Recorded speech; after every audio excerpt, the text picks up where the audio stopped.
This is Pokemon Odyssey, what many, including myself, think is one of the best Pokemon ROM hacks ever made. From an entire unique region inspired around the world of Maiden Abyss, setting us on a journey from the top of the world to the bottom. This game offers 100 custom regional variants, unique moves, and tweaks to the vanilla Pokemon to make all of your favorites viable. There's a little bit of everything for anyone. My goal today is to beat the entire game on its hardest difficulty, which includes trainers having more EVs/IVs, no items in battle, and more complete teams in every fight. So let me guide you through a journey in the world of Etria.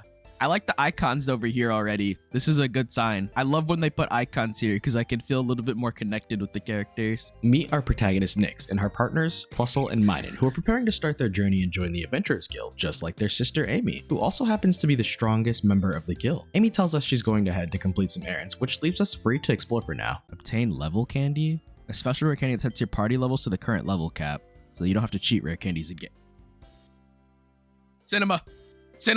This game's peak. All right, yeah, I determined it right there. This game is fire. The first place I found to explore was the woods, and I found a chest with a miracle seed in it. I didn't find much else here and headed off on a boat to Telrega, which upon arrival, I found a cave and caught myself a corfish, Makuhita, and an Etrian Krabby. After leaving the cave, I run into two new characters, one who sprints past immediately, and the other who talks like a robot? According to my calculations, time for interactions is missing. I am due elsewheres. Salutations. Okay, why is there always a robot character in these games? All right, what you got up in his grass? In the grass, I got myself a normal ground type Jigglypuff and an ice dark type Mightyena. I also stopped by the Krabby Club and picked up a ton of quests, and these will be important later because in order to get the true ending of the game, every quest must be completed. Let's fight in Fabernia Woods. I want the trees to remember your defeat. Is he like that? We'll find out soon enough what that guy's about. But for now, we get to meet those two people from earlier, Olympia and Ethan, who we find out are going to be our partners. Amy reveals she's going with someone named Frey to the 8th layer for a few days and says her goodbyes. Ethan tells us we should probably check out the guild now. Of course, we aren't actually going to the guild right away as I found the Telrega lottery and gambled, which gave me a ton of evolution stones and also whatever this is. Before we head back home to check that out, I evolved my Jigglypuff into a Wigglytuff with a moonstone. And honestly, I like it. Oh, okay. I actually do like this. Hey, there's just a Jirachi in my house. Oh, this is gonna have normal catch odds, isn't it? Hey, I got it. I'm naming him Yeetus. This is the one Pokemon he's getting. If I lose, I'm closing the game. Man, this aura farming fuck. Behold! A C-Dot? Oh, 3? Okay. Where's the 4th one? Yep. Okay, and the 4th C-Dot. This is where your journey ends. C-Dot, attack! I'm about to get cooked by a C-Dot. What the fuck? Get me out of here.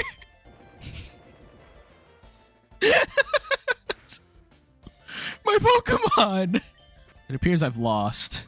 Don't worry, I'll be back for you much later. But for now, it's time for us to move on with the main story, which has us meet the guild leader, Faisal, who has us take on Olympia, who I easily beat, or Porygon and Mawile, and Ethan with his Shroomish and Kecleon. However, before being allowed into the dungeon, he sends us on an errand to find the professor from the Lin region, who is currently in Fabernia. We actually find him right away, and he asks us to help him find his assistant. She's got bright orange hair, blue eyes, and you'll hear her from miles away. We find ourselves at the abandoned lab, where upon arrival, we immediately hear the assistant chasing after the thief. We begin to make our way through the lab and pick up an Etrian Elekid on the way. We get our first glimpse at the assistant and the thief and chase after her. However, before we can find her, we stumble into the thieves and their boss Brody, who is so insecure about his lack of hair that Olympia instigates him into challenging us to a battle. How dare you mock me, you scurvy whelp! I'll be teaching you a lesson you won't forget soon. Hey, wait, why do I have to battle him? I didn't insult him. That's not fair. Wait, this guy's team is kind of baby bear coded. Ooh, I'm gonna need that. Where I get it? Oh my god, I got fried. Well, now I'm not doing much damage, so I'm actually gonna helping hand him a fake out, I guess. Oh my god, it's inner focus. That's not good. So I'm gonna assume that you're a poison type because you kind of look like one, and I'm gonna psychic you. That should... Oh, it's not. Uh-oh. Wait, how is it still alive? I just realized. What the hell? Did I not attack yet? Oh, I did. That's so weird that I can like send out a Pokemon before I die. I'm not used to that. All right, saw a little battle.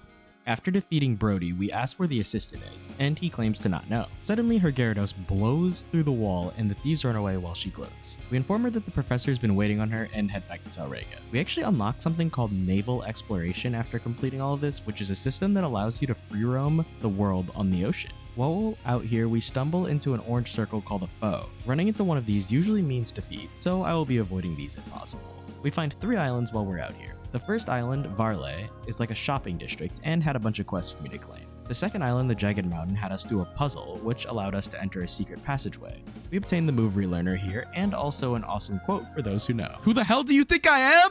This guy might be the go right here. The third island, Northern Atoll, gave us a new team member, Etrian Metatite. For now, that's all the exploration we have to do here, but we'll be back eventually. It's finally time to head into the first stratum and make our way towards the Eagershell tree. Entering the first level, we discover lots of new things such as the gathering mechanic, which is helpful for completing quests throughout the game. This first layer is filled with trainers and unique Pokemon that we haven't seen before. Unfortunately for me, one of those unique Pokemon was a foe. Oh my god! Is it over for me? No! Yeah, that loss was pretty bad. On the bright side though, Azura Puchiana evolves into a Mightyena, which will be a massive help in the upcoming Stratum Captain battle. We finally catch up to Ethan and Olympia, and we decide to play rock, paper, scissors to decide who challenges the captain first. We win, which means it's time to take down our first captain. The battle opens up with Wigglytuff in the leap spamming new moves, Lullaby and Strange Seeds. This combo is extremely annoying, as Strange Seeds lowers my evasion. This means that Lullaby will hit pretty much every time. However, I do get an extremely lucky wake up, and manage to paralyze the leap. It takes a while, but my Wigglytuff eventually wakes up and uses Covette to steal an Eviolite from the leap. This makes it much weaker, and with Wigglytuff finally going down, targeting the right side was the path to victory. This leap, we can just ignore it because it's kind of bad. As long as it doesn't get the boost, it's no threat. As long as don't get the boost, please. Okay, it got the boost. To be fair, it had tons of turns to get it. So, like, whatever. I'm not gonna complain. Oh, am I dead? Oh, no. I thought I was faster at this point. Okay, we need to start. I need to keep this leap in check. So, I'm just gonna pray that that works. Headbutt and Paralyze, it's in my odds to flinch it over and over, I think. Jirachi won't die, and I, like, need it to die. I'm gonna kill this leap finally, I think. If I kill this leap, I might be able to win with my other guys. Oh my god, why are you taking nothing to Adamant Huge Power? So far, this battle's a little setup heavy, which is crazy-o. But I can get into this. I've played Pokemon Empire before, and that's how the game exactly was, so I don't mind it. So I think it's better to heal Jirachi here. If I get a chance to, I think I should heal Jirachi. Jirachi dies. That was a bad click by me. Okay. This sucks because I can't get them out at the same time. I never got a chance to get them out.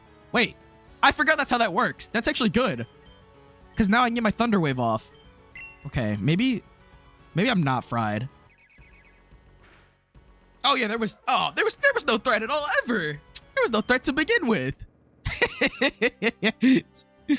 Woo, first cap down. And we got the Eviolite.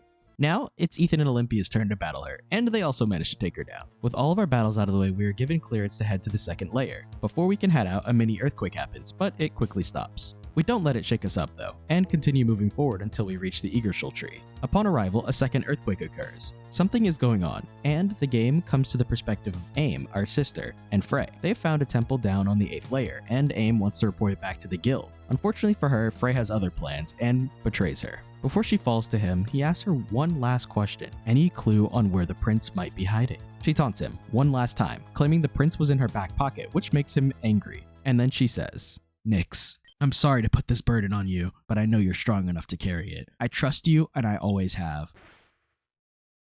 She's dead! This world will kneel before us.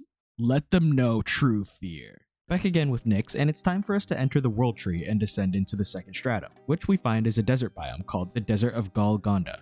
A new biome means new Pokemon, and I'm excited to see what lies on this layer. But before we can move on, one of the bums from earlier run passed us. Olympia points out that Ethan's bag is open, which makes him realize his medallion was stolen. It seems extremely important to him, which means we need to chase this guy down immediately. We obtain ourselves an Etrian Baltoy on the way, and also obtain an Etrian Duskull, which happens to be the new type Aether. It's probably finally a good time to bring up this new type, as you'll be seeing it a lot later. But it's essentially a replacement for the Fairy type. The Aether type has no super effectiveness against every type. However, it has tons of amazing resistances, and only one weakness, being poison. There's no short of new Pokemon to grab here, as we grab the new Etrian Aron too. Unfortunately for us, we get caught by a foe, but this time we managed to defeat it, just barely.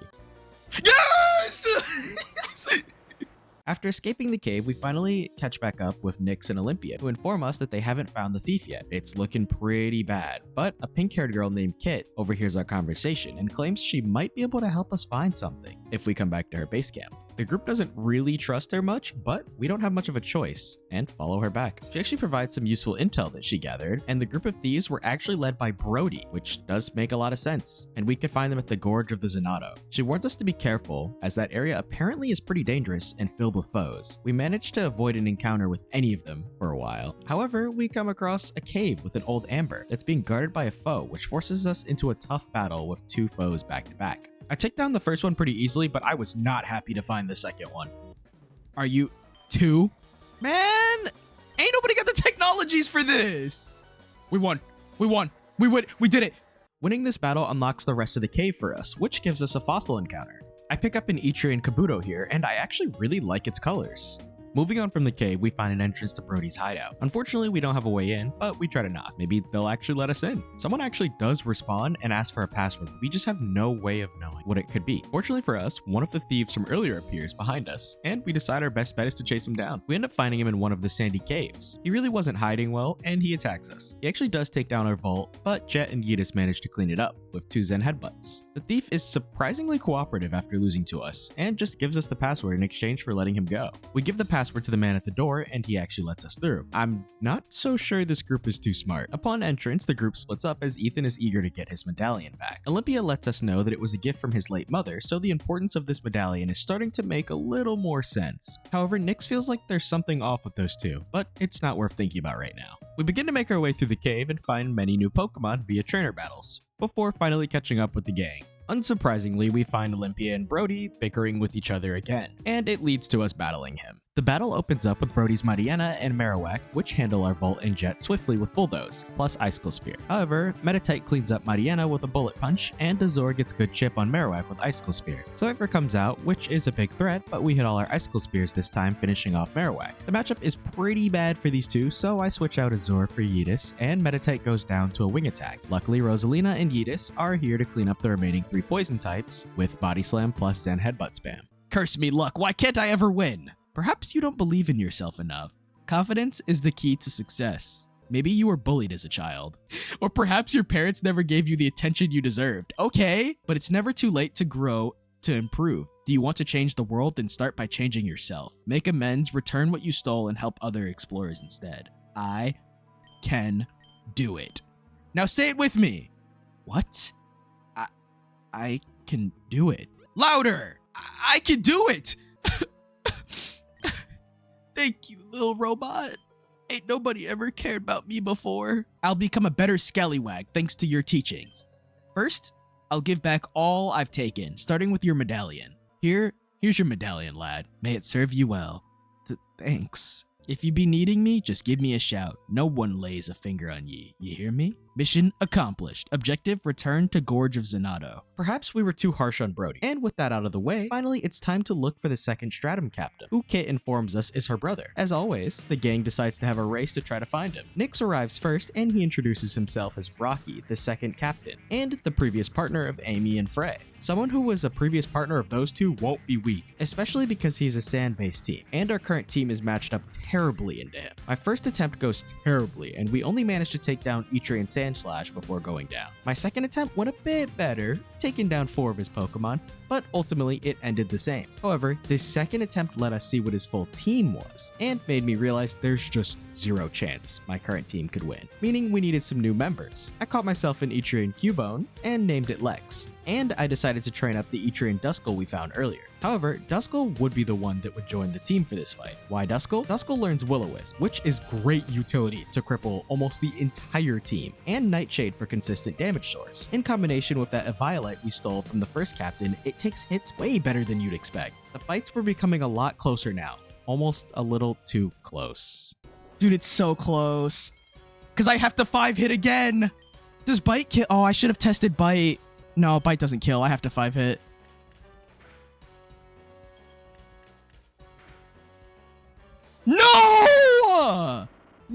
Look, 2 back to back.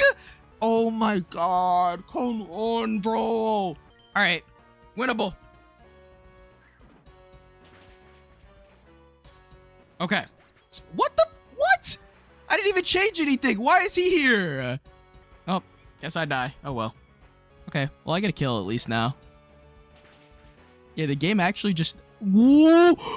Nido King, why are you alive? Good thing I have Shadow Sneak, but like, what? I wanted to... I like have to Shadow Sneak this time then. Alright. Give me a flinch. Give me a flinch. Come on. I'm slower. No flinch for me, I guess. I do appreciate that there's no full restores. That would be so much worse. I'm not gonna lie, I would blow up my computer if they were using full restores. But I'm getting buku damage right now on Quag. Using that is just, I don't know, it's just not really a fun mechanic. Or I can't go Rosalina, right? Wait, do I go Rosalina or Volt here? Fuck it, let's find out. I can do this line because it doesn't rely on sleep pretty easily. Like, this line is a pretty easy line to stay consistent on. Okay, Skarm should be out of the way now. That did less than I was hoping, but that's okay still. Wait, please don't kill Duskull this turn. If you kill this turn, that's really bad. Oh no. Wait, did he go to the bird here? Dude, he's input reading. Come on.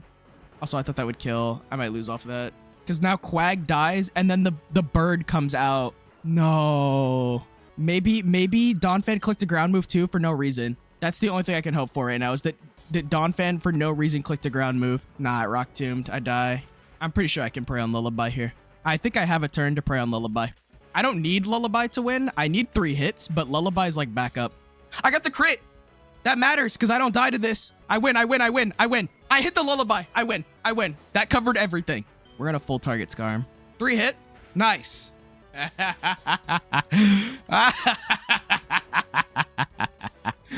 Fuck you, Donphan. Fuck you, Gym Leader. I did it with my team. I did it with my horrible team, bro. Oh my god. We did it. I can go eat. It's been hours, bro. I haven't eaten since breakfast. If I can beat it with this shitty team, I can do anything. That was an extremely tough battle for me. Olympia and Ethan are up next, and both of them managed to win just barely. Rocky grants us all access to the 3rd stratum, and while doing so, another earthquake happens. He mentions that this is not normal, and he will try to get into contact with the other captains to get some info. It's time for us to enter the 3rd layer, but we overhear a conversation on our way between 2 adventurers about the incident between Frey and Amy. This is the first time Nyx will be finding out that her sister is missing, and she decides she needs answers. She's noticed that Olympia and Ethan are obviously hiding something from her, and finally confronts them, but they just say they can't tell her anything until the 4th stratum. However, Nyx doesn't take this well, and expresses that she can't trust them anymore, which results in Ethan lashing out and saying that they can handle it without her, causing the trio to split up. We enter the 3rd layer alone this time, but it doesn't last for long, because Kit catches up to us and tries to inform us about our sister. We let her know that we already knew what happened, and our next goal was the underground city. Kit asks us where the other 2 went, and we let her know about the fight we had, and she comforts us and decides to tag along to keep us company. It's times like these that you can really appreciate a character like Kit. We get a cutscene from Ethan and Olympia next that has Olympia telling Ethan that he handled the situation terribly, and he should probably apologize. He doesn't like this, and wants to keep it pushing and continue to grow stronger and stronger. He's not the only one that needs to grow stronger though. That last battle was pretty rough for us, which means we need a big team revamp. So I took this as a good time to explore the big open world and make a new team. We caught ourselves a Magby and added Cubone and Elekid to the team. All of these guys are still babies, so I immediately went to evolve all of them. A big pirate in the building. He low-key dripped out though. Okay. Okay. What? That's not the same Pokemon. That's not what I expected. He got Mad Aura. I gotta keep him. He got Mad Aura. Electric Dragon? I like that. I like the sound of that. And here it is. Hello, Medicham. What kind of design am I looking at right now? What? All right, it's just the same thing but bigger. Before heading back to the 3rd stratum, I figured exploring more might be a good idea, and I managed to find an EV editor which allows me to EV train my Pokemon for money. I'm so glad we found this. I also discovered a ton more islands while at sea, which led me down a quest line fighting incredibly high level foe bosses, and me being the masochist I am, I had to defeat as many of them as I could until I literally couldn't. Okay, I think I have a way to beat this. I think I've called it out in my head what must be done. Bro, I love this Pokemon, by the way. This Marowak is my favorite thing in the game so far. The guaranteed status is so broken, but it's so cool. Dog, Lex might be MVP of the team. How are you slower still, Lex? But like, oh my god. You lived? My go! What a king. You can imagine how I managed to defeat the rest of these now. And it wasn't too bad until I got to the final one. And honestly, this one just came down to the AI messing up. What is that? Is that a mischievous? Holy aura. What type is it? I need it. It's already on the team. Good night. Y'all, I don't know if I'm beating this one. Swalot does the trick. No, I don't even need Swalot. Yo, I can win! There's a chance! Scald's super effective too. Oh my god, that crit, we needed that. Hit yourself, please. Damn. Wait, I think I win. As long as I don't miss twice, I think I won.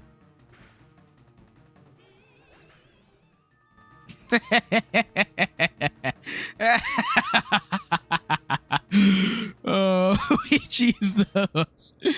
It's always winnable. If only that were actually true. Despite getting through all that, the final battle in this quest was actually just impossible for my current levels. But I'll come back later for it. It's time to go look for the Stratum Captain on the 3rd layer. We run into Brody at the campsite and he informs us if we keep heading north, we should find them. And then he tells us to try and make up with Lady Olympia. Before leaving this camp, I play this Diglett minigame. I don't find anything and I wasn't about to pay to play more. The next part of this stratum has a lot of strange tablets with interesting information. And eventually we come across Rennick and his assistant with a strange green-haired girl person attempting to read one. However, it seems no one can understand its writing. It reminds me a lot of the poneglyphs from One Piece. We figure out the green-haired person is actually the Stratum Captain named Manu. Kit and Manu appear to be acquainted already and want to catch up a little bit before we challenge Manu and tell us to wait around. In the meantime, we decide to check out the steel behind them, and for some reason, Nyx is actually able to read it. To thee we offer our service, O greater of knowledge. To thee we offer our flesh, O granter of strength.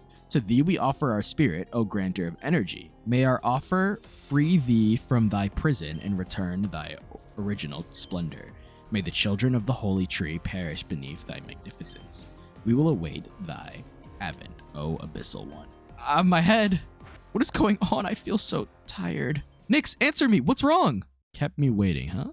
What? Who's speaking? Who's there? Who am I, you ask? Well, open your eyes to begin with. Yo! It's Fapata. What the heck? Good morning. Had a good sleep? Where am I? Why do you look like me? What are you? What a pain. Stop asking. I just woke up alongside you. Do you seriously think I can answer everything? No, but well, it doesn't matter. Do you remember your name? It would be good manners to introduce yourself first, would it not? All right. I am Nyx, explorer from the Guild of Talriga. And you? Why, we got an alien in us? It's a good question. Huh, really? Looks like we share a name. This only creates more questions. Nyx, can you hear me? Oh, she's gonna wake you up? I'm sure we'll meet again, Nyx. Wait, I still have so much to ask. What a strange encounter. It seems Manu is ready to accept our challenge, but before we go over there, we try to read the steel again, but this time, we can't read it. Nyx thinks it must have been a dream, but there's something bigger at play here. Well, either way, we have to take on Manu, and I decide to recruit Aerodactyl for this fight, since she will most likely be a fire or sun-based team. Before we start the next battle, Manu asks us why we joined the guild, and Nyx doesn't really have a clear answer. For her, it was about finding the secrets of the labyrinth. For Ethan, it was about protecting those he loves. And for Olympia, it was about finding her place in this world. Perhaps this battle will help Nyx figure out her purpose. I, Manula, captain of the 3rd Stratum, will accept your challenge. Venusaur and Ninetales, okay. The Venusaur's a little bit more annoying for me here, I think. So I'm gonna bulldoze first and then fake out the Venusaur. The Ninetales shouldn't be able to Oko anyone, but Chlorophyll Venusaur is quite annoying. Okay, Heat Waves me. That's probably gonna do a lot. Oh my god, it burnt me. Dude, that burn like kind of matters is the thing. What type is the Ninetales? Fire and electric. Entei. What you doing here, buddy? Since I'm burnt, I don't think I can kill anymore. That's genuinely a super unfortunate burn. Because I'm pretty sure Mach can't kill Venu from this percent. Oh, I did kill! Okay, Crunch is going to do a lot, but it doesn't kill. That's all that matters. With Entei going down in a single hit and Sableye taking massive damage, Lex and Medicham have done their job, and go down to an eruption from Typhlosion. Honestly, I wish I could say this battle was harder, but Uzo and Aerodactyl come out next and take out the Typhlosion with a Rock Slide. Aerodactyl does end up going down to a Giga Drain from Roserade, but Uzo and Azure clean it up with the Flamethrower on Roserade and an Icicle Crash on Sableye, leaving us victorious. Not bad. Really not bad. Let's go! 3rd guy down. Even with that battle, it seems that Nyx still hasn't found her purpose. But Manu seems fine with that, and tells us we should just go meet up with Ethan and Olympia. Ethan was actually still worried about us, and it wasn't too late to catch up. Before we can leave, the game cuts to another cutscene from the 4th Stratum, with Rocky and Karen, who are suspicious about Aim's disappearance, and are going to confront Frey about what happened as soon as possible. It doesn't take long for us to catch up with Ethan, and he's surprised to see us, but remains firm. However, with Kit and Olympia convincing him to make peace, he decides to cut the act, and finally apologizes. But if we're gonna travel together again, he needs us to prove we are strong enough to hang. I'm gonna be honest, this battle was kind of a Lex beatdown, only losing Medicham to a crit, but that didn't stop the monster that was Lex from defeating everything else easily. Ethan says he shouldn't have doubted our strength, but before we can collect ourselves, something begins to approach us. Warning, warning, hostile approach. What, Olympia? Where'd she go? Oh, I just really needed a warm-up. 1 down, 3 to go. Greetings, Prince. Hey, it's like the people we saw in the dreams. How about you give me the medallion? I don't know what you're talking about. That's how it is, huh? You, pink-haired. Kit, no questions, and just go. Wait, what? Why'd she just... She's kind of strong, isn't she? Don't take another step. It's me you want, right? What? There you are, Prince of Egress. What? I'm sure you've already figured it out, but you can't beat me. Give me the medallion, and I might even think about sparing you. Olympia, you have permission to go into assault mode. That's what I wanted to hear. Lift your finger against someone and get ready for the consequences.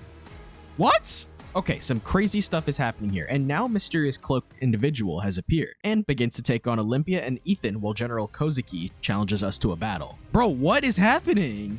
So much just happened so fast. I wish I could say this battle was more intense, but Lex and Medicham are just too powerful of a duo. This battle is just another beatdown from these two, with them only taking 1 hit each. And a couple of high jump kicks, bulldozes, and energy edges later is enough to finish off the entire battle easily. We managed to fight off the intruders for now, and it seems Olympia and Ethan won their fight, although it was close, and they decide to back off. Nyx is rightfully still in confusion about all these things happening between the Abyssals and the Egress. Just who are all these people? Before anyone can respond, Nyx passes out again, and it seems we're back inside of our mind, talking to an alternate Nyx. Alternate Nyx thinks that these meetings are triggered by Nyx interacting with these strange beings, but what's even stranger, despite not having any memories, alternate Nyx recognizes General Kozuki. Unfortunately, that's all the information we get out of alternate Nyx for now, before being brought back to reality by Brody. It seems while we were out, reinforcements arrived, and this was our reinforcements? Oh, we were cooked. And Kit was extremely worried about us. We tell everyone that we're alright, and just feeling a little tired, and luckily Kit doesn't push much. It's finally time to learn about what's going on in this world, as Ethan did promise us earlier he would tell us. However, we needed to descend into the 4th stratum and reach a place called Etria first. Since we finally have a much needed power up, I decided to finish up that one battle from earlier we were unable to defeat. It was extremely difficult as we are still under leveled and took a couple of tries, but we managed to scrape out a victory. Winning this battle wasn't the exciting part though. We actually unlocked a new store which allowed us to access the Magmarizer and the Electrolyzer. It's time! No more Violite. Sadly though, they might be more frail, low-key, after evolving them, but that's okay. What's he gonna look like? I haven't seen it yet, but I imagine he looks cool off the Electabuzz form. Hey, ooh, okay! Nah, he kinda cold though. I imagine you're just gonna be a bigger pirate. Nah, see that's, yeah. It's just a bigger pirate. He got the eye patch on, the hand out. He know who he is. He's him. With our new powerful allies, we enter the 4th stratum and make our way to Etria, which turns out to be hidden away, and Ethan has to transport us there. Upon arrival, we find Ethan and Olympia informing someone named Silva about the attack. He notices Nyx standing around watching and tells us to stop by his shop later for a visit. We continue into the village, and Ethan begins to tell us a little more about the situation, and that AIM actually saved him once, and she didn't judge him for his true appearance. This led him to bring her to the secret village where AIM ends up learning the origins of these people and the secrets of the Egersil, and why this labyrinth was created. What Nyx doesn't understand is why she's involved in all this, and Ethan simply says that his father can give her the answer she's looking for. We go to talk to him, and he tells us to come forth. AIM had told him so much about us, which is always nice to hear, and begins telling Nyx about the Egersil. Millions and millions of years ago, before any of us were even born, there was a powerful sentient being capable of creating life from nothing. This entity takes the name of Egersil. In appearance, she's feminine, graceful, and compassionate. She managed the cosmos and protected it from any danger. A real goddess. One day, though, this equilibrium was disturbed. The life energy of an entire planet vanished out of the blue. After some days, it happened again. Then one more time, an abominable being was traversing space, feasting on everything it encountered. I'm talking about the Abyssal God. I don't know, I don't want to fight that. Hey, leave me out of this one. Leave me out of that.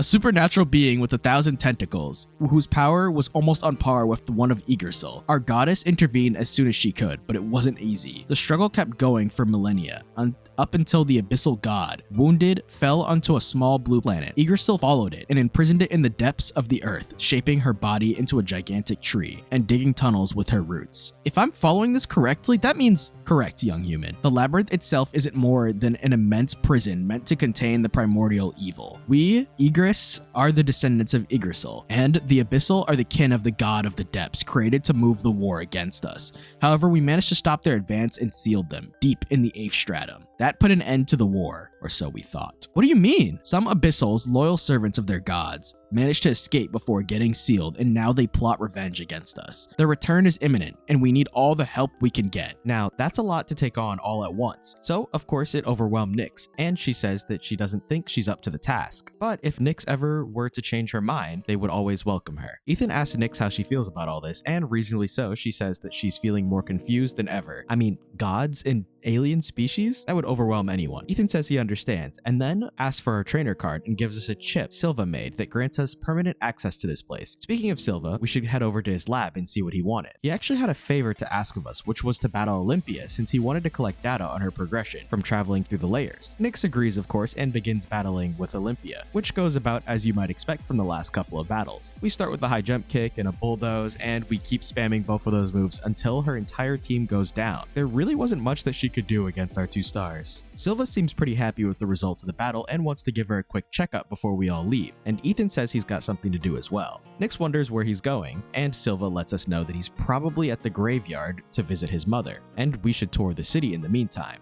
We, of course, will not be exploring the city as we are nosy and decide to follow Ethan into the graveyard. But suddenly, alternate Nyx appears in the real world. Although we are the only person that can see her, she thinks it's because our bond stabilized after entering Etria. Nyx isn't too thrilled about this and asks why she should continue to talk to an abyssal after the story the king told. And alternate Nyx says that she thinks the story the king told was incomplete because everything feels so familiar to her. Nyx doesn't really trust her, and alternate Nyx doesn't expect her to. She just wants us to keep an open mind and stay on guard, and she disappears. We catch up to Ethan and we overhear him telling his mother that he's gotten a lot stronger and is going to continue to get stronger, and that he's finally made some friends. He even mentions us to her and says that despite being very stubborn, we are very kind and skilled, and he wishes he could be more like us. It looks like he's struggling with self-doubt and isn't sure if he's worthy of his mother's medallion. He decides it's time to go now and turns around to find us quietly watching. It's a little awkward, but luckily Olympia shows up to save the day and changes the topic. She tells us that she's all ready to go, and we propose our next goal should be to find the 4th stratum captain. We begin to make our way there, and we come across a couple of annoying puzzles, which shouldn't have been too hard, but it took me a while to get through, and eventually we reach the deepest parts of the 4th stratum, where we find a strange man standing on the edge of the hill, who won't even give us a reply, until he finally says, "Were you talking to me?" and then goes back to ignore us. Ethan decides to give it a try, and he tells him our mission, and that we're looking for the 4th captain, which gets him to reply with,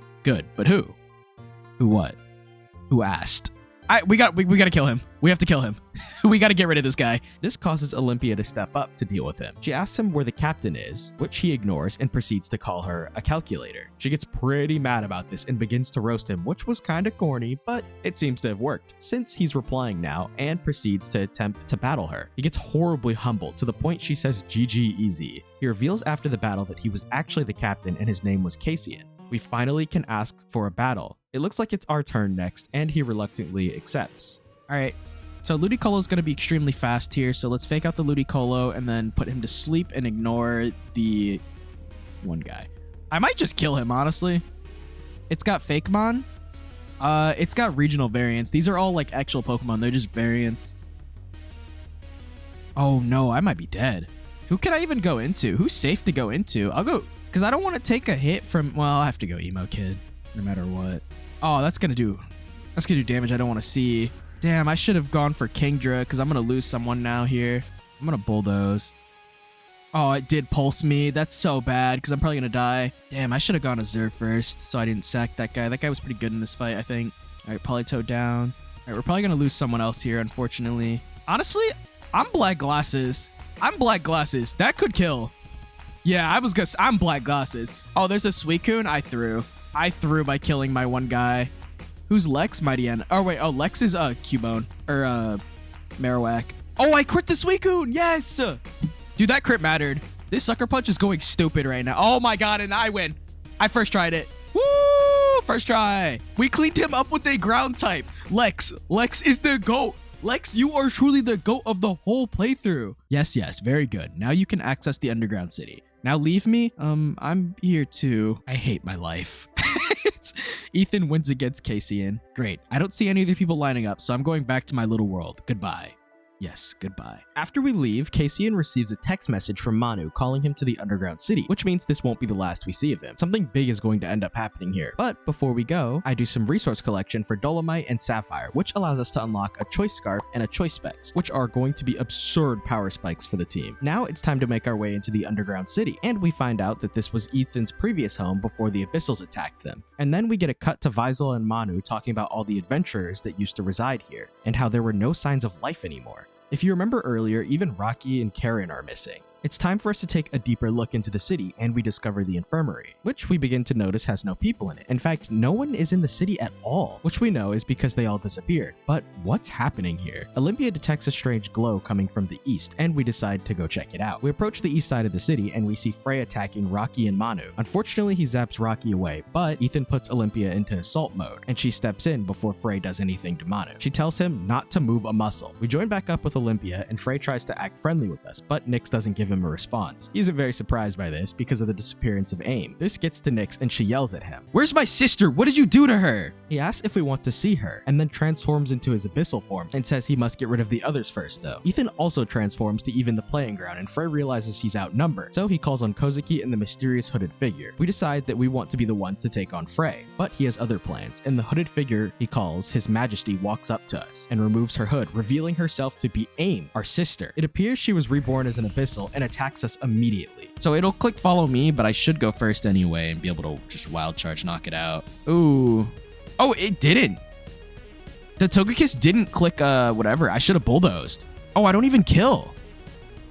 My Logic comes out now. I don't think I have it in me to live another hit, unfortunately. Togekiss did follow me. I have it in me to live another hit. This is fine, because I double attacked anyway. Or I double attacked, I'm pretty sure anyway. I don't know if I live Icy Wind. That crit and I lived on Emo Kid, so Lex might live. Double crit? Icy Wind always crits in this game? Oh, I didn't know that. Isn't the crit move Frost Breath? It is. Oh my god, why do you not have Inner Focus? Oh wait, that's fine. Damn! Buku damage! Oh, we can't be dodging that. That's actually a really bad dodge, because now oh no. Yeah, Uso's kind of bad into the rest of this fight, so I'm gonna keep Metacham around for that fake out. Because now I lose both guys here, and I can't do anything about it. I didn't know this was last Mon, however, I'm gonna Sucker Punch just to be safe. Oh, it killed! Woo!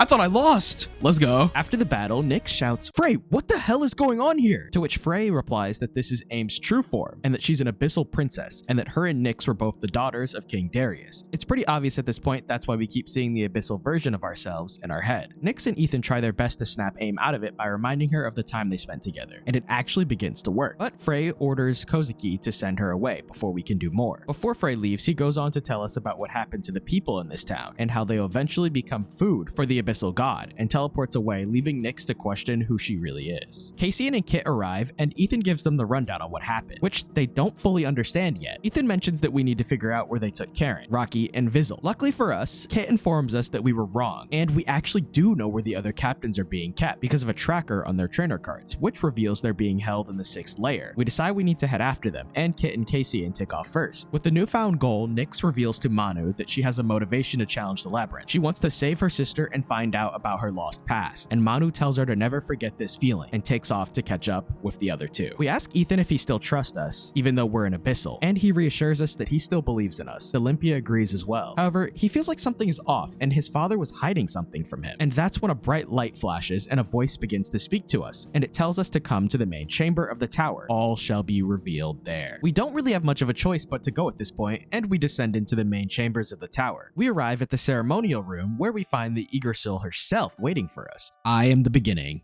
I am life. I am the protector of the cosmos.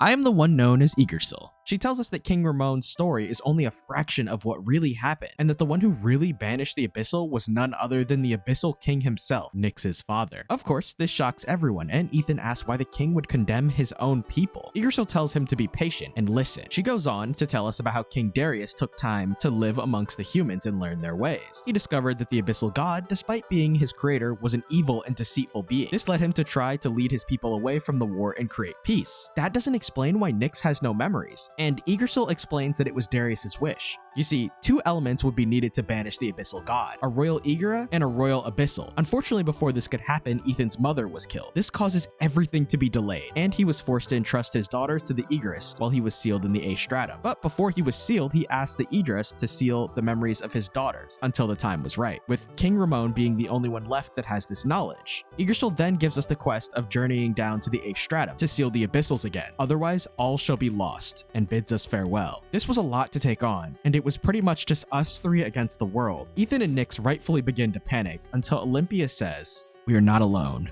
We have so many people who can help us.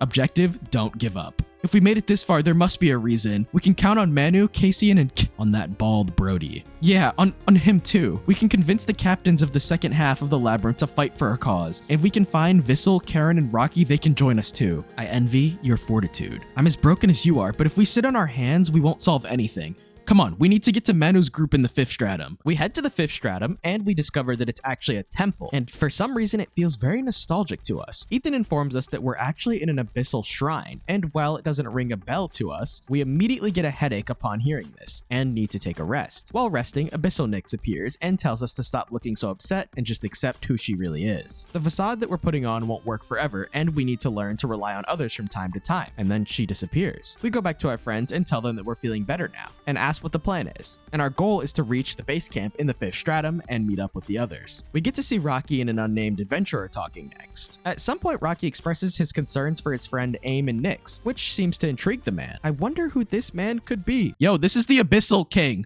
It's definitely not obvious at all. We return to Nyx and begin making our way through the labyrinth, and discover some pretty sick Pokemon like this Aether Psychic Gardevoir, this Aether Fighting Gallade, and a normal Aether Blissey, until Olympia detects something malicious coming up. We keep moving forward, and we discover Cassian and Manu being attacked by these weird green creatures, and they warn us to stay back, but it's too late, as we are already surrounded and it's time to fight back. After we defeat the creatures, they crumble to dust. Luckily, it seems like everyone is fine, although Kit seems to be missing. Apparently, she detected Karen nearby and sprinted off on her own, but when they tried to follow her, they found they couldn't get past the barrier to the next room. Olympia and Ethan also can't get past the barrier, which confirms humans and Ygriss cannot pass through, but that does mean that Nyx can pass through and can catch up to help Kit. We head through the door and run into Kit right away, who's dealing with two of the creatures at once. She tells us Karen should be close, but Nyx is confused how Kit got through the barrier in the first place. However, Kit wasn't even aware that a barrier existed. I don't really want to be suspicious of Kit, but something weird is going on, and we need to keep our guard up. We defeat some more of these weird creatures and reach the second layer of the shrine and run into an alien-looking creature looking for an abyssal shard. It notices us and tells us that it is the abyssal one and that it is still locked up, but it can move freely in this body alongside controlling all those creatures we've been defeating, which are actually humans that were sacrificed by Frey to the Abyssal God. With this newfound power, it plans to dispose of us. Kit says that she'll hold back the minions, and it's up to us to take down the Abyssal one. It opens the battle with a Cradilly and an Etrian Wigglytuff, so I decide to click Fake Out on Medicham and Limit Break on Etrian Electivire, which is the dragon version of Shell Smash in this game. I finished off Wigglytuff the next turn with Akashic Nova, which is a dragon-type spread move that does recoil. An Etrian Tangrowth comes out next, and Medicham has sustained too much damage to live a Shadow Sneak. We get a little more damage off with Emo Kid, but the recoil was just too much for her to handle. Zur and Uzo come out next and start spamming Crunch and Flamethrower to take down the rest of the team, but that's when I begin to notice something strange. Oh my god. The first gym leader, right? This looks like the buff version of the first gym leader. The team was awfully familiar, and the Abyssal one is shocked we were able to defeat it, which makes us realize that the creature in front of us was a transformed version of Karen. In a last-ditch effort, the Abyssal one dives at us, and we quickly swap places with our Abyssal form and fend it off. However, it teleports away before we can defeat it, and we revert back into our normal form. Meanwhile, the Abyssal one has teleported to the 6th stratum and is speed blitzed by a guy named Zeus, which causes it to stop possessing Karen's body. Luckily for Karen, Rennick and Annette are close by to save her life. In the meantime, Nyx and Kit come back and tell Ethan and Olympia about what happened. Ethan tells us that the others took off to find the Stratum captain to find out if she's doing alright, and Kit takes off to catch up with them. Before we head out, Nyx informs Ethan and Olympia that something is strange about Kit, and Olympia reassures us that at the very least, she's not an Abyssal. So, while the others look for the captain, we decide we should go search for the Abyssal Shard that the Abyssal one was so desperate to find. Before we get to that, I actually wanted to catch up on my quest log, as I could catch some pretty cool stuff at this point. I found a sea temple with a portal to an alternate world where I discovered Barry, and he tells us that we're currently in the Sinnoh region, but for some reason he doesn't believe that we're Nyx from Telrega. We go on to catch a Suicune here. The next place we arrive at seems to be the Johto region, as Silver is here. When we talk to him and tell him our name for some reason, he freaks out and leaves immediately. Apparently he thought we were someone else, and some sort of war had happened, which was only saved by the Yggdrasil. That's all the information he wants to give us, so we keep moving forward and catch the Raikou that resides in this area. The last portal brought us to some sort of volcano where we discover Zinnia, who reveals we're on a mountain in Hoenn. However, when we reveal our name, she freaks out and claims that she killed us already, and we took everything from her, and the battle with Zinnia begins. We barely defeat her, and she tells us to finish her off, but we tell her that we would never do such a thing, which shocks her, and she asks us a few questions. We confirm with her that this is an alternate timeline, where Darius never learns that the humans are good, therefore Nyx becomes a tyrant, which is a pretty cool subplot for a side quest. We catch the final dog in the trio, Entei, and complete the quest. Next up, we find a new form of Celebi, which I think is really cute, and I catch it. The last set of Pokemon I want to catch is the Regi trio, being the new custom Aether Ice type Regice, which is my personal favorite, the Rock Aether type Regirock, and the Steel Aether type Registeel. The only one of these that will be making it onto the team eventually is Regice, though. I decided to return Plusle and Mine into the team for this section, and while they weren't necessary, apparently something special was going to happen with them here. We head deeper into the 5th stratum and discover an ancient stele that Nyx is unable to read. However, Ethan can read it because it's written in ancient Igra. It says, "The rightful heir to the second tree shall open the way to the purest offering. The power harboring in depths shall grant form to the immaterial. Together, abyss and heaven will create a peaceful future." Ethan doesn't understand what it means, but luckily Olympia does and tells us to get into formation. We touch the stele at the same time, which unlocks a staircase for us to go down. We head down the staircase and arrive at what appears to be the Abyssal Shard, and our Pokeballs begin to glow. We let our Pokemon touch the shard, which unlocks a brand new form for Olympia's Mawile and Ethan's Kecleon, which Olympia decides to dub Battle Bond. Everyone's eager to test out their new powers, so it's time to battle both of our friends. But before that, we let Plusle and Mine touch the shard too. These new guys are really cute, but let's see if they're powerful too. I'm gonna kill the Porygon first. Porygon, how can you be faster? He didn't die? Yo, you two, oh, they're 10 levels under level.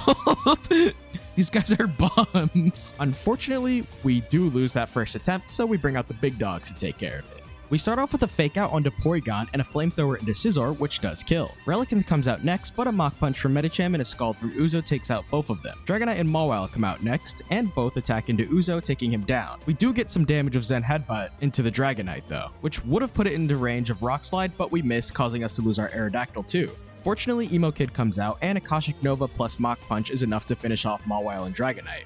Alright, there's no way to avoid this ass kicking. Wait. Wait. Maybe there is. Yo, this Warlord Loki might be Thanos. Nah. No! Bro, I actually just fucking lost. Unless I get crit. If I get crit, I'm stopping the stream. I'm so dead ass. I'm so dead ass. If it lives on 1 or I get crit, I'm gone. I'm gone. I am gone for the day. I think it's in range to kill unless it's a roll. Okay, nice. GG. Azor clutches out again. Next up is the Ethan battle. This fight was a bit easier for our team. Zen Headbutt takes out Breloom immediately, and Bulldoze one-shots Gorochu. It also manages to do big damage to Blastoise. Kecleon comes out, and Fake Out on Medicham stops us from full sweeping, but Bulldoze Spam takes care of the Blastoise. Medicham goes down to extreme speed, and this just wasn't its battle, and the Intimidate allows both it and Kecleon to live the next Bulldoze, which results in Lex's death. Emo Kid and Aerodactyl finish off the Arcanine, and Emo Kid goes down to Flygon's Earth Power. At this point, Flygon's too low to live a Sucker Punch, ending the battle. After beating both of our friends, they decide it's only right that I keep the Abyssal Shard. After all, we are the Abyssal Princess, and we decide it's time to make our way to the end of the 5th stratum. We meet back up with the group and we find out that Mathilda has attacked Manu and is most likely under control. Ethan heals Manu up and then tells Olympia to go assault mode. The 3 of us were going to take care of this with our newfound powers. We proceed into the room and find a corrupted Mathilda waiting for us. She summons 2 minions to deal with Ethan and Olympia and says she wants to deal with us herself. Mathilda opens with Hitmontop and Itra and Firo, which we haven't seen yet. I use Fake Out on Firo because I don't know what that thing can do, and put him on top to sleep with Call Owl. However, the next turn, Medicham is taken out by a Brave Bird that I probably should have expected. So we send out Emo Kid and get Hitmontop down to 1 hit. Unfortunately for us, Hitmontop wakes up and hits Lex with a Sucker Punch, and Firo follows up with the Leaf Blade, which we survive. We knock them out with the Akashic Nova the next turn, and because Lex survived the last turn, it allows us to bulldoze the next 2 Pokemon coming in, being Medicham and Machamp doing massive damage. We go down to Mach Punch the next turn, but the damage was already done.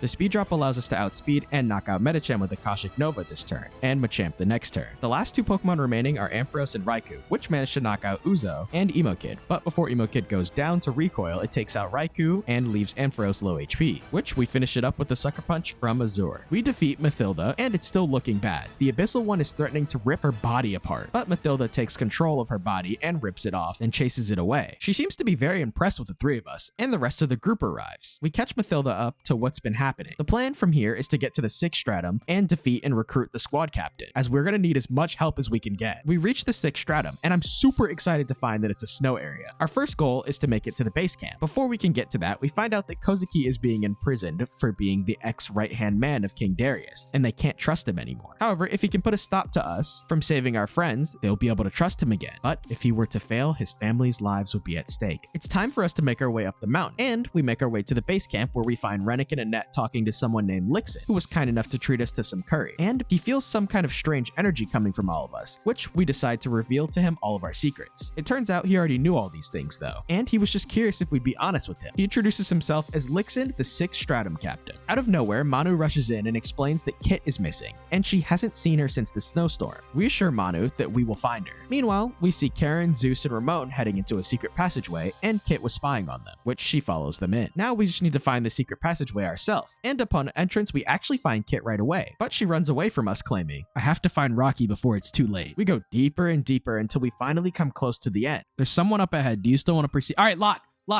This is important. What's gonna happen here? I'm predicting that Kit or whatever her name is evil. That's all I gotta say. I've already found Weasel, and so Rocky should be around here too. There's no time to waste. Let's rescue Rocky and get out of here before it's too late. We'll meet at base camp. Well, at the least, Weasel is safe. I wonder where Rocky is. Oh, Nick, stay back. Oh, they just went inside of him. Let's see what this body can do. Wait, what? This is out of nowhere. It seems it's already time for the captain fight, although not by choice. Andy opens up with Frostlass and Glalie setting the hail. We take a massive helping hand Blizzard, but we counter with Flamethrower and Crunch. The Glalie gets swapped out with Rapidash, and we Sucker Punch the Frostlass. However, our Flamethrower gets eaten by Flashfire from a Rapidash. Good move, Nixon. Mamoswine comes out, and I make a swap of my own into Lex, who eats up a Wild Charge from Rapidash, and a Stone Edge from Mamoswine. Azure goes down to a Flamethrower after, which allows us to get a massive Bulldoze off, killing Rapidash and getting a good chunk off of Mamoswine. Mach Punch is able to finish off Mamoswine shortly after, and the rest of the team goes down to a couple of Mach Punches, Bulldozes, and high jump kicks. What happened? You got possessed by an abyssal parasite. Are you alright? Please don't tell me I hurt you. Problem none. Nyx managed to stop you. Oh, thank God. Let me at least heal your team. Thank you, Lixin. Anyway, we can't stop right now. I think we're getting closer to Rocky. Yeah, let's go. We continue making our way through the fortress until we reach a room with a tied-up Kozuki surrounded by Rocky and Karen. It turns out Ethan's father had completed his mission already and rescued everyone. Nyx notices that they have a +1 with them, and he seems to recognize her. Although she doesn't quite recognize him, her body does, and she falls unconscious. Where Abyssal Nyx tells us that that hooded man might be the key to our past, which, if this is true, would be the last time we would ever see her again. And she tells us to do our best, which we respond, "You bet I will. Thanks for everything. And farewell, my old self. Rest in peace, Rest in peace. We get to see what's happening with Kit finally next, and it seems she escaped with Visel, although they were being followed by one of the creatures, which forces her to show who she truly is to defeat it. That's when Frey appears and says that they were informed something was different about her. That's when Visel finally reveals that he's an Abyssal and takes control of her mind, forcing her to join their ranks as the 4th General. It seems we're awake again, and Ethan asks us how we're doing, which we reply better than before, and we're filled in that everyone has left for the 7th Stratum already, but Kit was still missing. Luckily for us, the Hooded Man is still here, so we head out to go see him. We find him outside the cabin, and we ask him if we can stay with him for a bit, which he replies sure. He asks us how we're feeling, and Nyx admits to him how anxious and afraid she's been feeling. This prompts him to tell us a story. There once was a fool who thought he could change the entire world on his own. He was young, inexperienced, and irresponsible, and he failed over and over. Do you know why? I don't. The answer was simple, yet he couldn't get it. What he needed the most was someone that could help him in times of need. Someone to share his burden with. Friends, companions, comrades. Don't be afraid to rely on others from time to time. There are things you can't do alone. That's what his friends would say when he asked for help. His words are awfully familiar to what Abyssal Nyx told us, and Nyx decides to ask who he is. He reveals that he is none other than Darius, our father. You've been through a lot lately. You can let it all out now. Father? There. I already know everything. You did an excellent job so far. I knew it, by the way! The frame I saw him, I knew it. I missed you so much. And Amy's... I swear we'll save Amy too. You have my word. But we'll need the Abyssal Shard to do so. We show him that we actually already have the shard, which means that we need to head to the 7th Stratum as soon as possible. We tell everyone what happened, and it's time to head out. But before we do so, we find out that Nixon untied Kozuki. He apologizes for all his actions and says that he won't oppose us anymore, but he also cannot help us. And if anyone asks about him, we must tell them that he's dead. Our objective now is to catch up to the other captains in the Porcelain Forest. On our way, we catch ourselves an Etrian Absol who's Dark Poison type, which I definitely will be using soon. Then we run into Rocky, who's still looking for Kit, and suddenly she shows up with Visel and tries to attack us. However, Darius steps in and saves us. Frey then reveals that Kit is actually a Nephilim, and that she is one of Ramon's biggest mistakes. He runs off, and we tell Darius to chase after him and that we can take care of Kit. Kit, snap out of it! We're friends, don't you remember? I have no friends, nor a family, nor a place I can call home, for I am the renegade one. My orders are clear, I must dispose of you. Be prepared, Abyssal Princess. I'm trying to think, I think I'm faster than both of you, but if I'm... No, I think it's best if I kill T-Tar right away. I think that's better, because I think T-Tar will probably easily livable those. She sends out Gengar, which means that if I don't... Yes, it flash cannons the other side. Okay, and then we get a Bulldoze off. I actually hope it doesn't kill the Claydol. So I get a Gengar kill here. Don't kill Claydol, don't kill Claydol. Okay, good. And then now I think Lex is faster, so I get another kill on the right side. Perfect, because it's a Metagross. Okay, and then we high jump kick this guy, and then we bulldoze the whole field again. Okay, nice. And then Ice Punch, I have supreme defense. So I should only, I only took half. I mean, like in fan games. Yo, Loki, Medi, and Lex are going stupid right now. Dude, I'm missing everything right now. This sucks. Oh, wait, we're good. Okay. All right, one last Mon. It's helping handing? Yo, this guy is buns. All right, we won. All right, well, we beat it. That was easy. After defeating Kit, we ask her why she's doing this, and she tells us to be silent. That's when Rocky steps in and tells her she's being stupid for hiding this from him, and he would have loved her no matter what. This breaks her out of the spell temporarily, and she apologizes. She tries to tell the group about Visel, but it was too late. Rocky somehow is not shaken up by this and runs after her, but it gets to Nyx pretty badly. She begins blaming herself until Olympia literally slaps her out of it and tells her that we're in this all together, and that locks Nyx back in. Our goal now is to reach the 7th Stratum base camp and eventually confront Visel when we find him. We head into the cave in front of us and enter the 7th Stratum with this crystal inside. Upon entrance, we hear a voice calling to us, but Olympia and Ethan didn't hear a thing, and we begin heading towards the base camp. It seems the voice we heard was actually AIM attempting to talk to us, and she tells the other half that we will put a stop to all of their plans and their existence will come to an end. Before we continue, I was was informed that a Misdreavus spawns back in the second stratum, you know I had to go get it. We actually could evolve it with a Firestone and obtain ourselves that Misdreavus we finally wanted. It's about that time we do the final team revamp of the video. We end up with Isu the Mismagius, Lex the Marowak, Bobby RB the Regice, Zombie the Absol, Emo Kid the Electivire, and Meta the Metacham. With this new team, we begin to make our way through the 7th stratum, and nothing can stop us, not even this puzzle. Wait, was it up one more? Oh no. I don't remember if it was. No, it wasn't up one more. All right, whatever. It's okay. We got it now, right? It's okay. It's okay. I may have fumbled, but I'll never fumble it. After a bunch more of those puzzles, we catch up with that girl, and it turns out she sprained her ankle. Luckily for her, we have Ethan around, and he heals her back up. She actually recognizes him because of these actions. We find out her name is Gutroom, and she's a doctor, researcher, and 7th Stratum captain. She grabs Ethan and runs off with him, shouting, "Come with me." We follow them and arrive at the base camp. Upon entrance, we hear someone being yelled at, and it turns out it's Brody, and then he runs out crying. Apparently, he failed some sort of job that she asked him to do. We begin talking with Gutroom, and we find out that she already knows everything going on, and she lets us know that everyone else is at the temple preparing a ritual. And then she asks us to pick some specific type of flowers for her. Apparently we needed to drink some sort of concoction made of the flower, which would have been ready for us if Brody hadn't broken the tube. And now it makes sense why she was so mad at him. So we head out and enter the cave behind the lab. And for some reason, Olympia seems kind of bummed out. She tells us that there's a massive stele nearby and we should just follow her. We reach the stele and we find out that behind it lies a graveyard for Olympia's previous companions. Now, I'm not gonna lie, I didn't feel like reading all this, but basically all of her companions were named after the Olympians, and all contributed towards who Olympia is today. Eventually we reach the final grave, and find Zeus paying respects to his fallen comrade, although he calls Olympia Athena instead, and she does not like this. That may have been her original name, but her given name by Ethan was the only one she would accept. Zeus tells her to stop acting like she's human and just accept that she was created to be a weapon. But we step in and tell him to back off, but it doesn't work until Olympia asks what would Hera think of this. He decides to take his leave, although he says this discourse is far from over. After he leaves, we ask Olympia if she's alright, and we tell her that she is not a soulless weapon, which reminds her of her last moments with Hera. Target eliminated. How many of us are left? Olympia, this is an order. Tell me how many of us are still standing? Remaining only 2.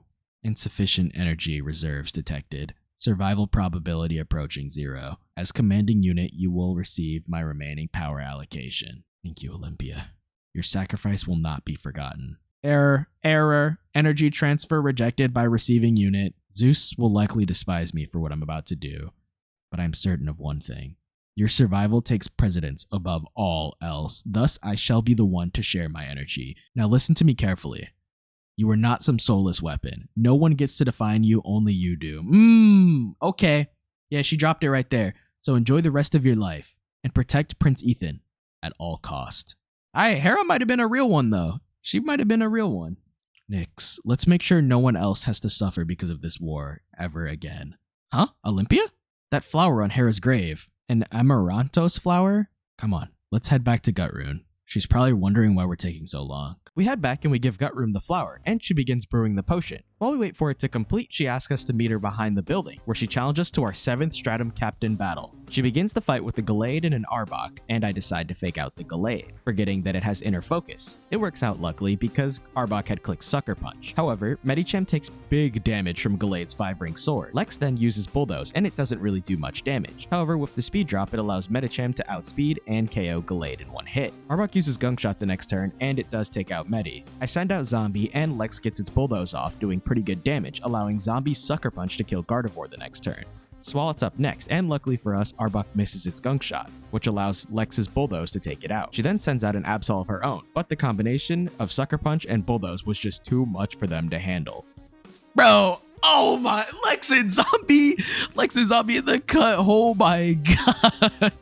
Such power, you're even stronger than Amy. Now that we finished the battle, the concoction should be ready. We head back into the lab and she hands it to us and tries to reassure us that it's strawberry flavored, so it'll taste good. It doesn't, but we do get it down, and she lets us know that the fact that we're alive means that the potion works. Anyway, it's time to head to the Porcelain Temple. Big things are gonna happen here, but before we can do that, we get to see Aim again, but this time her mind is being broken by Visel, where he reveals that he pretty much planned everything on some Eisen timing. everything. And then he eliminates our sister once and for all, leaving only the abyssal half to remain. It looks like they're coming for us next, so we need to hurry over to this temple. We enter the temple and we find Darius telling Ramon that it's time he told Ethan about all his secrets. And that's when Ethan steps in and finally snaps, telling him to stop lying to him and tell him the truth about Kit. But Ramon won't budge, so Ethan threatens to drop his medallion into the abyss. Zeus tries to stop him, but Olympia intercepts, telling him to stay out of it. Now Ramon has 5 seconds. Either he keeps his secrets and loses the medallion, or he spills everything, and it takes until the very last second to get him to give in. He tells Darius to start the ritual, and we step up to begin. He makes sure we've taken the potion, and Gutroom confirms that we have. We place the abyssal shard in front of us, and he tells us that we need to shapeshift into an abyssal form. It takes a moment, but Nyx naturally remembers how to do it. A sigil forms beneath us, and before we begin, we get to hear the story of what Ramon did, where we find out that Ramon had exiled his own brother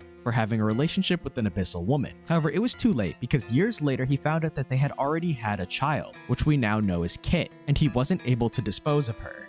We asked Darius why Nephilims are such a threat to everyone, and he explains rather than having their power split in half, they actually have them amplified, which means she can play both sides and use the medallion and the abyssal shard, which is the reason they wanted to get rid of her so bad. Her power was pretty much entirely uncharted territory. The ritual is finally ready, and Darius explains that the shard is actually a wish-granting relic, which means that if you will it hard enough, it will grant you a wish. He then makes a wish to transfer the abyssal eye to Nyx and grant its power to her. The wish is granted, and we awaken with a slightly new form that makes us feel even more powerful. It's time to head to the 8th stratum now to set things right. But before we can head out, Olympia is contacted by Silva to inform us that Etria is under attack. So we rush over as quickly as we can, and Ethan charges in first, so we have to follow him, where we find it's already too late, and almost everyone is gone except Visel sitting on the throne, which shocks everyone. But what's even more shocking is when he reveals his abyssal form for the first time to everyone. Ramon quickly calls to Zeus to get him off the throne, but he doesn't answer the call. That's because Visel has already killed him with some sort of secret power that he won't reveal. Visel then asks if Ramon and Darius would come to the castle with him, and calls to Aim and Kit to show that it really wasn't much of a choice. So Darius promises to go with him, but only if he lets us go, which Visel happily accepts for now, and both of them are taken away. But Visel doesn't keep his word and tries taking us next. Fortunately for us, Olympia appears and stops him from doing so, which buys us time for a bit longer. Gutroom comes in shortly after, and we tell her what happened. We need to figure out how to use this medallion now, because Ethan cannot use it on command yet, but he feels its power whenever he gets the urge to protect, and it's at its strongest whenever he visits his mother's grave. So we head to the grave, and Gutroom has Ethan tell her all about his mother and what she looked like, and he wishes he could see her one last time, and that's when she appears.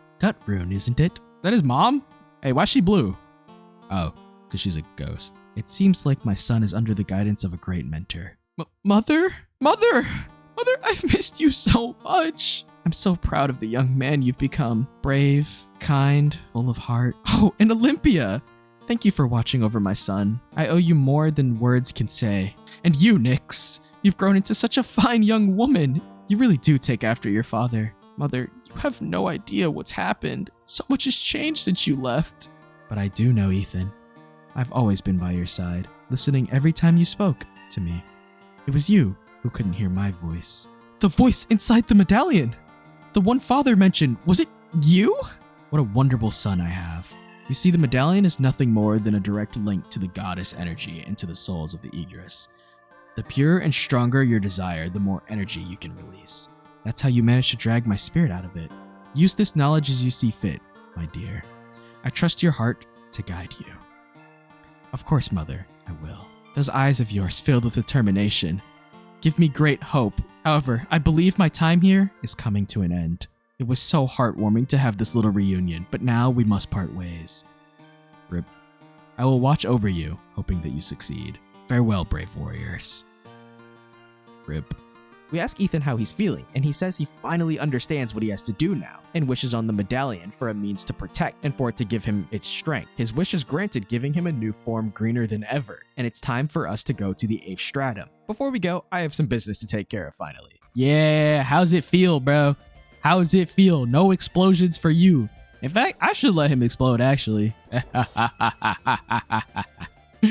Cause like we gotta let one of them explode. Hey man, we're not gonna cheat you fully. Look man, you can get your strategy off. Yo, good explosion, bro. Yo, good explosion, good strat.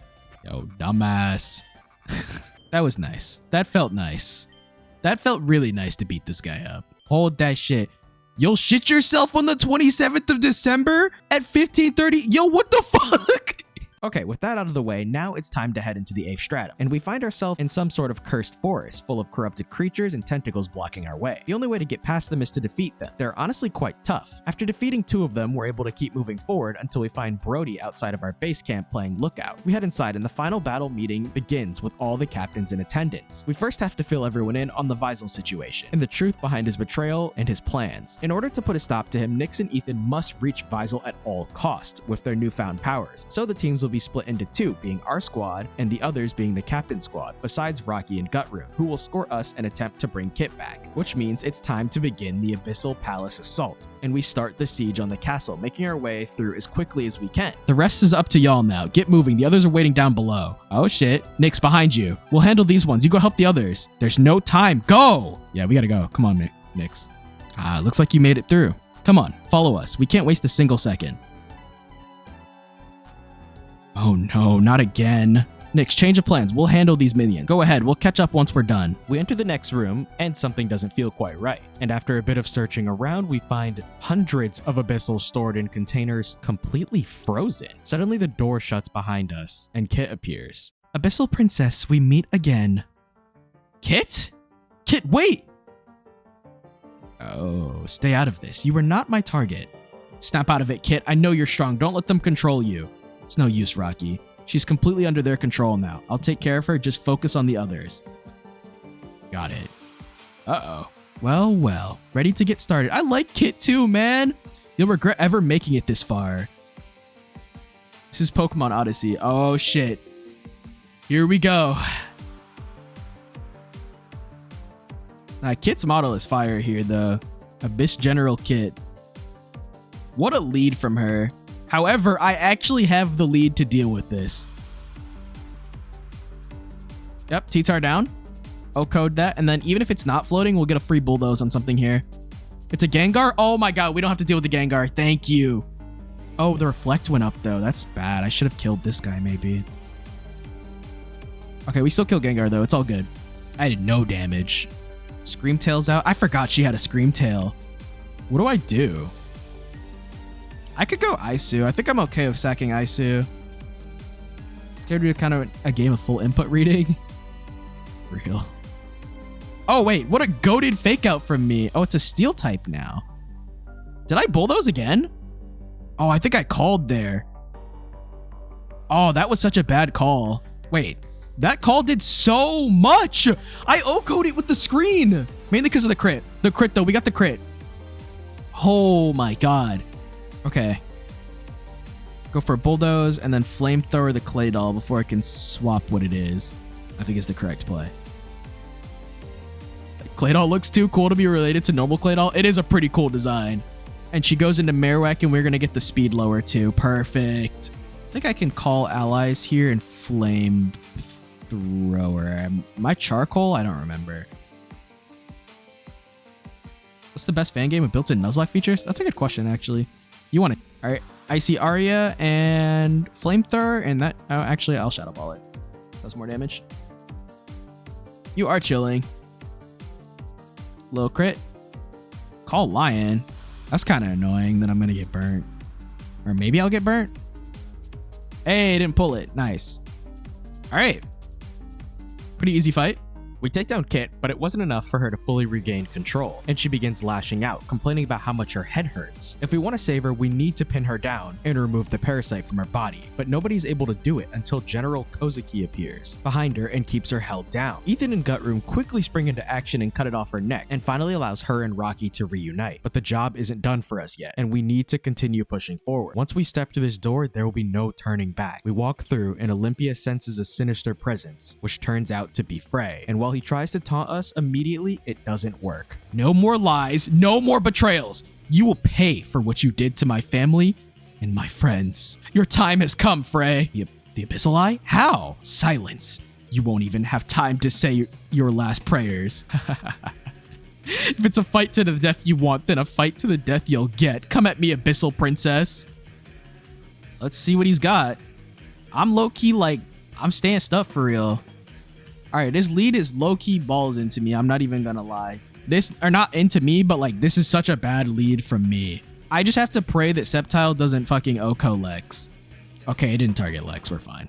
Oh wait, Lex isn't weak to grass Pokemon. I keep forgetting he's Aether type. All right, quick little call the owl. I think I can call allies the Gyarados and then mock the Sceptile. Yeah, that's what I'm gonna do. I don't think I need to save my my fake out. However, I'm gonna die here, sadly. Stantler comes out. I don't know what type this Stantler is. It's double Intimidate? Come on. All of my friends are attacking. Oh, so goated. Miss Magius comes out. Let's get a Bulldoze going and a Nova. Oh, good crit. Okay. Can we get another one? Two crits. Hey, man. Why am I seeing a Great Tusk on my screen right now? Okay, I clicked Nova. I think I can afford to die, hopefully. I think I Nova again. Actually, no. I want to hit Great Tusk. I'm more scared of the Great Tusk than anyone. Damn. The Aggron is really cool. Damn, that damage did nothing. I should hit both still, though, right? Yeah, okay. I'm just not going to hit my... Damn. I think we bring an Isu here? I can't remember. I think they both attacked already, except for Lex. So this guy's going to go to sleep. And then we can just double... And then we can attack into Great Tusk. We Bulldoze and Shadow Ball into Great Tusk, and he dies. I think Flamethrower should kill. Great Tusk is pretty weak, Spit F-wise. What kind of Great Tusk am I fighting? Bro, is that AV Great Tusk? I want to kill this Aggron. I'm more scared of this Aggron than this baby Great Tusk.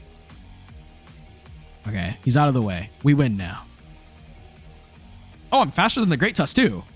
Bro, this was actually bulky Great Tusk. Great Tusk of Doom, Despair, and everything unfair. All right, another general down. Olympia, restrain him. Nyx, are you sure about this? Once you kill someone, there's no going back. Kill him? Who said anything about killing? What are you planning then? Death would be too merciful for someone like him. She's right about this. We should just torture him. Although she's probably not thinking about that. And low-key, that's probably mad evil of me. That's why I intend to give him a punishment far worse. Abyssal Shard? What are you trying to do? Silence. Abyssal Shard? Hear my wish. Turn this vile creature into what he despises the most. Oh, that's evil. Force him to spend the rest of his miserable days in agony. Transform him into the symbol of the sacred tree and use his own life force as the price. No, wait! Sure. So we turn that nigga into a tree. That stuff. Our journey is nearly over, and we step into the final room where we get separated from our friends and Visel appears. Despite attempting to talk to her, Nyx really isn't in the mood for words. So we get straight to business. Yo, I'm about to fucking clap you, bro. Okay. He just led with fucking... Yeah, okay. I feel like the Slacking is scarier here than the Roaring Moon. So I'm gonna fake out the Slacking. Okay, it's D-dancing. That's pretty scary. Slacking slow in this? Oh, I didn't... Okay. Okay, Mach should hopefully kill him off of that damage. No! Bye, Medicham.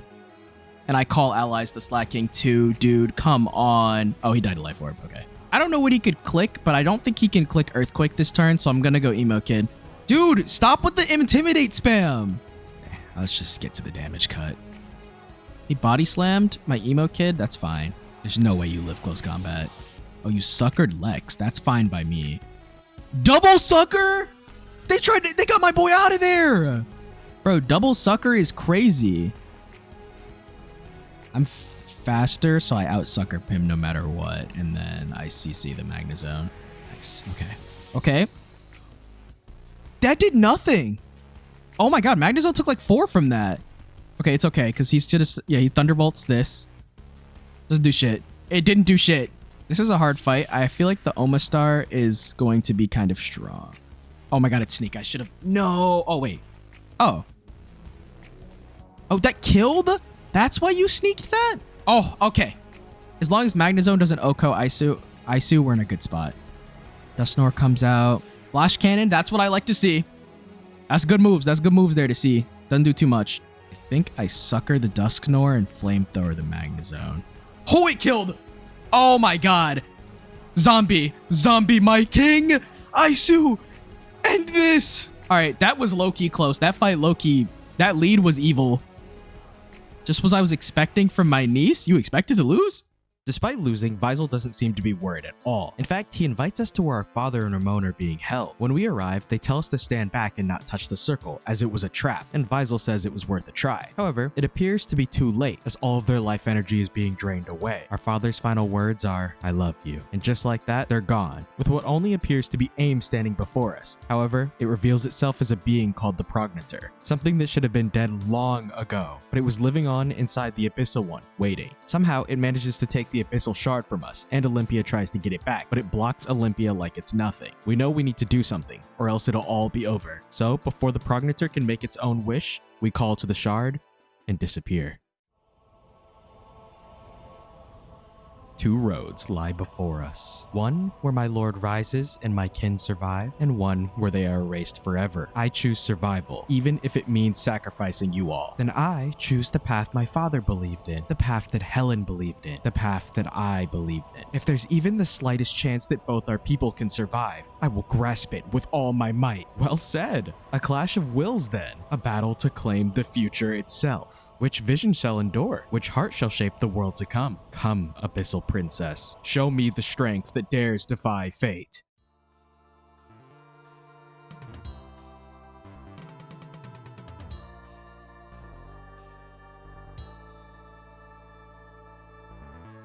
All right, I need to get rid of this Fluttermane as soon as possible. Bro, if Fluttermane is Levitate because I don't know what its ability is, I'm cooked. Like, I genuinely just lost off of that first turn. Okay, yeah, I just lost off that turn. I didn't know it was fucking... That is really bad. I might be fried, I can't lie, though. I've already fucked up too much. Lex dead off the start? Thinking I like sending out Bobby here. It's not looking great for me, y'all. Lex dead, 0 damage, it's over? Yeah, my lead was bad, man. Togekiss spamming follow me too. Fluttermane, okay, Shadow Ball. Hopefully I don't die from this. If I die, it's... I don't even know why I thought I would live that potentially. Yeah, things are looking horrible here. I'm not even gonna hold you, bruh. This lead just cooked me. This was such a bad lead. It might be over, bro. I might lose. I got the Frostbite. That might matter. My Loaded coming out. I have to Wild Charge because I need to OHKO this. Fluttermane gets swapped out. That's what I wanted to see. Oh. That's a special Blaziken right there. Okay, my Logic out of the way. Chex has a stacked team. I can see that. I'm about to lose to it. Wait, hold up. This I see Arya. If it does enough damage, I might be okay. That Blaziken is pretty cool. Yes! The Electivire is dead. Okay, we may have slightly brought... It's less bad. It's not as bad anymore. And then the Fluttermane takes the... Oh my god. Okay. Things are looking less bad than they were looking before. Okay, I'm gonna Icy Wind to lower its speed. And then I'm just gonna Wild Charge. I'm gonna Wild Charge it. It can't kill us both, I'm pretty sure. They'd have to double attack into me to kill me. Unless that's a multi-hit move right there. Then things are about to get out of hand again. That's fine. Oh, wait, it's an Aether type. I should have gone to Sucker Punch it. Oh, I'm trolling right now, but it's okay. Sucker was free. It's okay because Icy will be faster. Hopefully Shadow Ball kills. Crobat? That's all I wanted to see. I just needed to see Crobat there. I'm about to be like H-Box, bro. When he won that major, bro. It's shitty ass Crobat. I won. It's shitty ass Crobat, bro. He's so buns. Imagine I still lose that. Nah, literally I could lose though. If Flare Blitz kills me here, I might lose. Okay, it didn't kill me. And the Blaziken died either way. Bruh, I ain't gonna lie, Red Eyes went stupid in this fight. Red Eyes went stupid. Hold that shit. Hold that shit. It seems your resolve has triumphed. What's happening? The Abyssal Shard has recognized your victory. Thus the defeated must pay the ultimate price. Congratulations, child. The future is now yours to claim. Good luck, my daughter. Show me the end of your dream. Is that you? Amy! Amy! Amy, You're back! You're back! Oh my god, I've missed you so much. Sorry for dragging you into all this, but there was no other way. She's not dead, bro. She's still standing. I don't care. None of that matters. I'm just so happy to see you again. You've grown so much. Not only did you conquer the labyrinth before I could, you even defeated me. See? You finally surpassed me. I'm proud of you. So proud. You have no idea what I had to go through. Oh, but I do. I saw everything. Ethan and Olympia, they've grown too. Together, you're capable of the impossible. I'm glad I brought you together. You truly are an amazing team. Oh, she's actually cooked. Damn. Amy. That's unfortunate. Nyx, you're back? At least she wasn't suitcased. At least she wasn't suitcased. Nyx, what happened? I couldn't save her. I couldn't save her. I couldn't save her. I couldn't save her. I couldn't save her. All the struggles we went through, all the obstacles we overcame. What was it all for? It's not fair. Nyx, come here. Olympia, where did I go wrong? You did everything you could. Sometimes, no matter how hard we try, I know how much it hurts. I'm so sorry. But we have to keep moving forward. Not just for her, but for ourselves too. How am I supposed to keep going? We'll do it together. We'll move forward, side by side, just like we always have. I know that's what Amy would have wanted. We'll find a way. I promise you.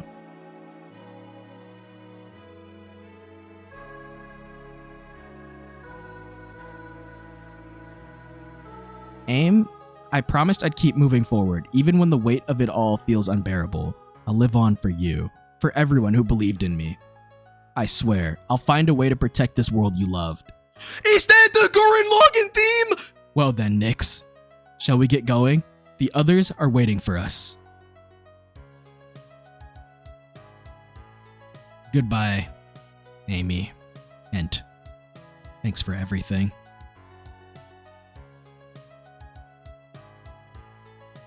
There's only one last thing to do. Defeat the Abyssal One. I won't lie to you guys, I lost some of the footage, but all you need to know is that this is 3 months later, and our mission is to defeat 3 Abyssal Dragons, which we figure out from the 5th stratum. The 3 dragons are Gouging Fire, which I catch, Raging Bolt, who I also catch, and Walking Wake, who, once again, I catch. The only thing different about the Walking Wake encounter is that this spirit guy challenges us to a battle, and it wasn't too bad, I beat it first try. Eagersoul then appears and tells us that we must make our way to the Sacred Tree now. The final trial is beginning. We head inside the tree and we all prepare ourselves. Once we hit this crystal, there's no turning back. Everyone's been prepared for this moment, so we head in. Our first goal is to kill a bunch of these tentacles, because if you don't, the fight is pretty much impossible, as it will call on them to participate in the fight over and over and over. Once we finish with that, there wasn't much else we could do, so let's do this. Stay sharp, it could strike at any moment. Well, look who finally made it. Yeah, he's gonna be very big, I can tell by the eyes fucking pointing around me. You've got guts, I'll give you that, though I doubt they'll be intact much longer. Come on, fight you bastard. Fine, I'll play along. Let's have a battle, shall we? Ethan? Olympia, guard Kit with your lives. This one's mine. Wait, Nyx. No time for doubts, Kit. Just focus on forging the miracle. I'll hold it off no matter what. And what exactly do you think you're going to accomplish? Every move you make is meaningless. You're just delaying the inevitable. Shut up and show yourself. All right, Aura. Oh, you want to see the real me? Fine, let's drop the act. I'll bathe in your blood as tribute to my return, and when I'm done with you, the whole world will drown in it. The boundary to another dimension is coming undone? Oh, I'm cooked. Oh, okay. Yeah, giant eyeball. I don't like that. Nyx behind you. I'll make you wish you were never born, you worthless puppet. Perish beneath my might. Holy Aura. What the fuck? Bro, that's not a Pokemon. I just want to see what happens here if I put this guy to sleep and then deal with this guy after. Rising Claw on Medi. Okay. It crit me, which actually matters. That sucks. Maybe I just start getting more chip on this guy and then I HJK this guy. Am I faster than this other eye, though? Oh, I am. It lives? Well, I can't do anything about that. Why does it live? Oh, that just sucks. Damn. It living there is actually so bad, because, like, I could have actually... Okay, no point in, like, risking a miss.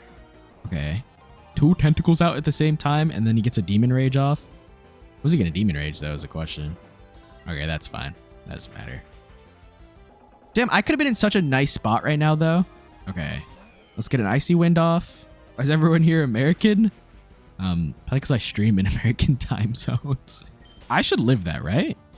Super effective, and I get the Rocky Helmet damage. That one also takes the Rocky Helmet damage. I should have attacked into the other one, perhaps? Man, this is a hard battle, that's for sure. Okay. Is it just this one left? Shadow Ball did a lot before. Wait, Shadow Ball's weaker than Flamethrower, right? So Flamethrower is actually a bit stronger, so let's go for Flamethrower. Not like the worst damage ever. I should live that. I live that. Okay. I got the crit too. That's big. Sucker Punch and Flamethrower should kill. We got it. Okay, there's probably still more on the right? Oh, okay, no, we beat it. Okay. That's definitely not it. That's not it. That's not all there is. Not so cocky now, are you? How does it feel to be cornered, huh? You've only scratched the surface of my power. To kill me would take a miracle. $0 for winning. It did rob me, huh? What was that? Yo!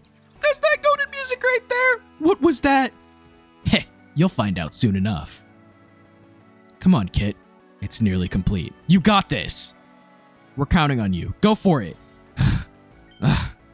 Tapping in? There it is. I did it. Abyssal and Celestial Mana. This is it. The porcelain offering. No, it can't be. You lowly life forms have mastered such a vast amount of energy? You said it would take a miracle to kill you, right?